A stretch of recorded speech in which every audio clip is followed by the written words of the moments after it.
আপুনি মিডিয়া হিচাপে আপনি কি মোৰ হলটেকত পেলাব বিচাৰিছে নেকি যে মই নিজৰ মাইনৰ চিলড্ৰেনৰ মই তেওঁৰ ব্যক্তিগত কথাবোৰ মুকলি কৰিম প্ৰশ্ন সোধাটোও ভুল আইনী বিৰুদ্ধে আৰু তেওঁ যি কাম কৰিছে আইন বিৰুদ্ধে মাইনৰ চিলড্ৰেন 9 বছৰীয়া 5 বছৰীয়া মাইনৰ চিলড্ৰেনৰ প্ৰাইভেট ইনফৰমেশ্যন তেওঁৰ ওপৰত কিমান কেছ হ'বলৈ গৈছে মই নাজানো এটাতো হেড স্পীচ দিলে তাৰপিছত সেই ভিডিঅ'টো তাৰ ওপৰতো যি তেওঁ নিজে ডিলিট কৰিবলৈ বাধ্য সেইটোৱে প্ৰমাণ যে তেওঁ অসমৰ বাধ্য কোনো প্ৰদেশৰ মুখ্যমন্ত্ৰীৰ চকীৰ ওপৰত বহা যোগ্য নহয় যে নিজে বাৰম্বাৰ দিনে দিনে অপৰাধ কৰে যে নিজে বাৰম্বাৰ আইনৰ উলংঘন কৰে তেওঁ ৰাইজক কি শিকাব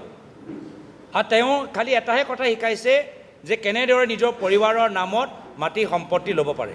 এটা তেওঁকে চাই তেওঁলোকৰ ঘনিষ্ঠ মন্ত্ৰী বিধায়ক সেই একেখিনি কাম কৰিছে সকলোৱে নিজৰ পৰিবাৰৰ নামত ক'ৰবাত গৰু কিনিছে ক'ৰবাত মাটি লৈছে ক'ৰবাত মহিলা সমিতি মাটি দখল কৰিছে এই গোটেই মডেলটো পৰিবাৰক ইউজ কৰি এই গোটেই মডেলটোহে হিমন্ত বিশ্ব শৰ্মা ডাঙৰীয়া গোটেই দেশৰ অসমৰ বিজেপি নেতাৰ মাজত প্ৰচলিত কৰিছে